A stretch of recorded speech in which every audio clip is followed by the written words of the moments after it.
Hello everyone, welcome to NnN Novel Time. Today I'm going to read Harry Potter and the Philosopher's Stone, Chapter 5, Diagon Alley, Part 2.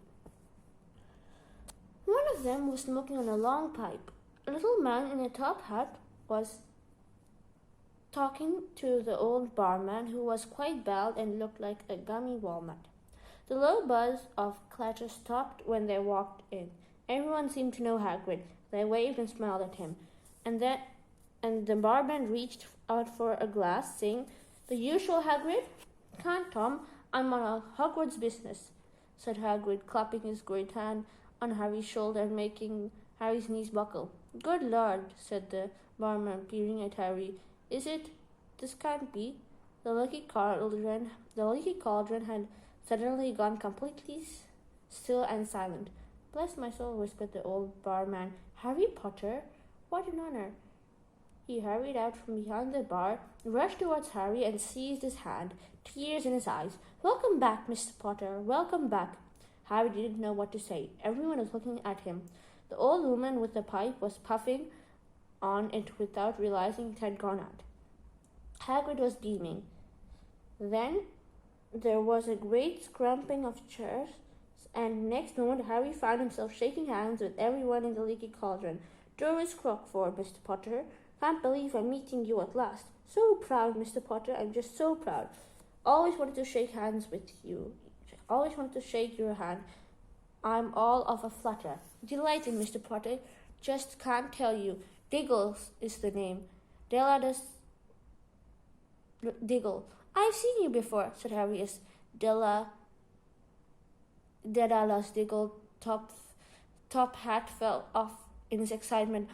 "You bowed to me once when I was in a shop." "He remembers," cried Daedalus Diggle, looking around at everyone. "Did you hear that? He remembers me." Harry shook hands again and again with Doris Crockford.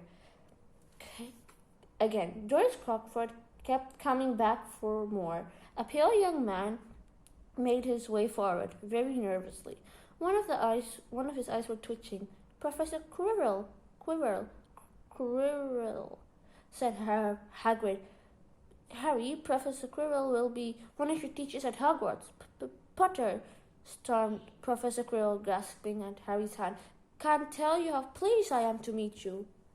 "What sort of magic do you teach, Professor Quirrell?" "Defense against the dark arts," muttered Professor Quirrell, as though he'd rather not think about it. "Not that you need it, Potter?" He laughed nervously. "You'll be getting all your equipment, I suppose? I've got to pick up a new book on vampires myself."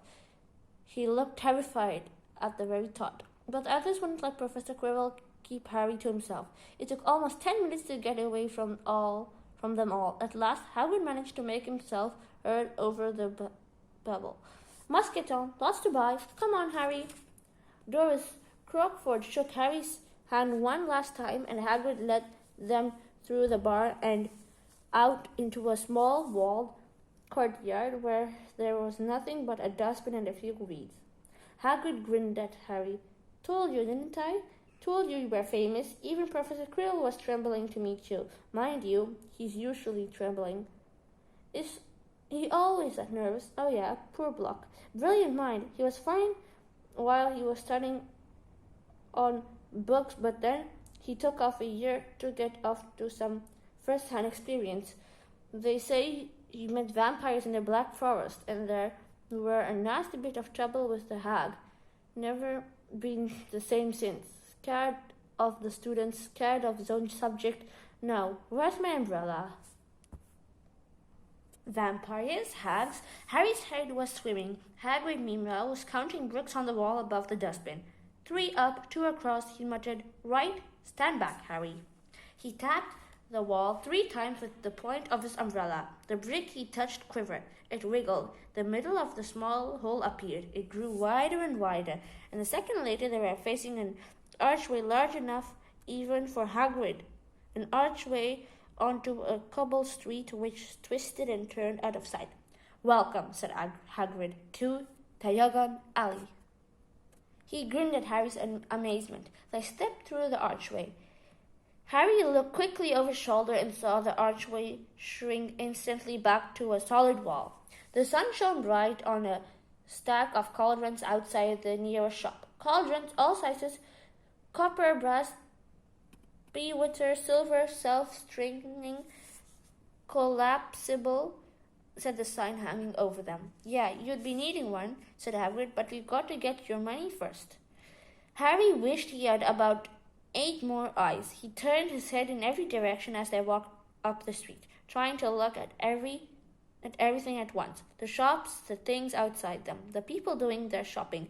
A plump woman outside an apothecary was shaking her hands as they passed, saying, "Dragon liver, 16 sickles an ounce. They're mad." A low, soft hooting came from a dark shop with a sign saying, "Envelopes, All Emporium." Tiny, squishy, brown and snowy. Several boys of about Harry's age had their noses pressed against the window with a broomstick in it. "Look," Harry heard one of them say. "The new Nimbus 2000, fastest ever." There were shops selling robes, shops selling telescopes, and strange silver instruments that Harry had never seen before. Windows stacked with barrels of bat spleens and eel's eyes, tottering piles of spellbooks, quills, and rolls of parchment, potions, bottled goblets of the moon. "Gringgotts," said Hagrid. They had reached a snowy white building which towered over all the little shops. Standing beside it, burnished bronze doors, wearing a uniform of a scarlet gold, was... "Yeah, that's a goblin," said Hagrid quietly as they walked up the stone step towards them. The goblin was about a head shorter than Harry. He had a swarthy, clever face and a pointed beard, and Harry noticed the very long fingers and feet. He bowed as they walked inside. Now they were facing a second pair of doors, silver this time, the woods engraved upon them. "Enter, stranger, but take heed of what awaits the sin of greed. For those who take but do not earn must pay most dearly in their turn. So if you seek beneath our floors a treasure that was never yours, thief, you have been warned, beware of finding more than treasure there." "Like I said, you'd be mad to try and rob it," said Hagrid. Pair of goblins bowed them through the silver door, and they were in a vast marble hall. About 100 more goblins were sitting on high stools behind a long counter, scribbling in large legends, weighing coins on brass scales, examining precious stone through eyeglasses. There were too many doors to count leading off the hall, and yet more goblins were showing people in and out of these. Hagrid and Harry made for the counter. "Morning," said Hagrid to a free goblin. "We've come to take some money out of Harry Potter's safe." "You have his key, sir?" "Got it here somewhere," said Hagrid, and started emptying his pockets onto the counter, scattering a handful of muddy dog biscuits over the goblin's books of numbers. The goblin winkled his nose. Harry watched the goblin on the right weigh a pile of rubies as big as glowing coals. "Got it," said Hagrid at last, holding up a tiny golden key. The goblin looked at it closely. "It seems to be in order. And I've also got a letter from Professor Dumbledore," said Hagrid importantly, throwing out of his chest. "It's about you-know-what, in vault 713. The goblin read the letter carefully. "Very well," he said, handing it back to Hagrid. "I will have someone take you down to both valets." Griphook was yet another goblin. Once Hagrid had crammed all of the dog biscuits back inside his pocket, he had Harry follow Griphook towards one of the doors leading off the hall. What's the you-know-what in Vault 713? Asked Harry. "Can't tell you," That, said Hagrid mysteriously, very secret, Hogwarts business. Dumbledore trusted me. More in my job's worth to tell you that. Griphook held the door open for them. Harry, who had expected more marble, was surprised. There was in a narrow stone passageway with lit flaming torches. It sloped steeply downwards, and there were little railway tracks on the floor. Griphook whistled, and a small cart came hurtling up the tracks towards them. They climbed in, Hagrid with some difficulty, and went off.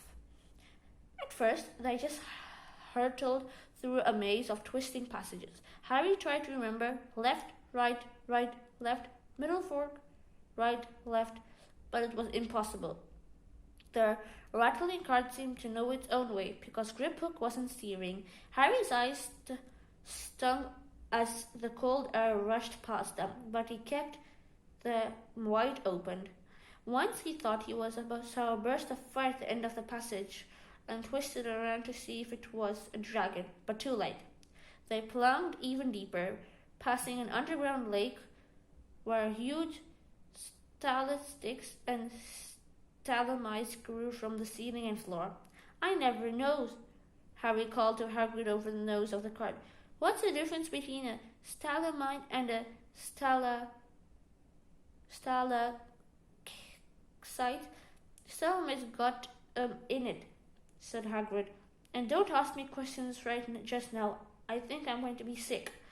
He did look very green and went to the cart stopped at last beside a small door in the passage wall. Hagrid got out and had to lean against the wall to stop his knees trembling. Griphook unlocked the door. A lot of green smoke came billowing out as it cleared. Harry gasped. Inside were mounds of gold, columns of silver, heaps of little bronze nuts. All yours, smiled Hagrid. All Harry's. It was incredible. The Dursleys couldn't have known about this, or they'd have had it from him faster than blinking. How often had they complained how much Harry cost them to keep, and all the time they had been small fortune belonging to him, buried deep under London? Hagrid helped Harry pile some of it into a bag. The golden ones are galleons, he explained. 17 silver sickles to a galleon, and 29 nuts into a sickle. It's easy enough, right? That should be enough for a couple of terms. We'll keep the rest safe for you. He turned to Griphook. Valet 9, 730 now, please. And can you go more slowly? 1 speed only, said Griphook. They were going deeper now and gathering speed. The air became colder and colder as they hurtled round tight corners. They went rattling over an underground ravine, and Harry leaned over the side to try and see what was down in the dark bottom, but Hagrid groaned as he pulled him back by the scruff of his neck. Valet 713. He had no keyhole. Stand back, said the Griphook importantly. He stroked the door gently with one of his long fingers and simply melted away. If anyone but Gringgotts Goblin tried that, they'd be sucked through the door and trapped in there, said Griphook. How often do you check to see if anyone's inside? Harry asked. About once every 10 years, said Griphook with rather a nasty grin. Thank you for watching this video. A few days later, or maybe tomorrow, I might read part 3, so please subscribe. Bye!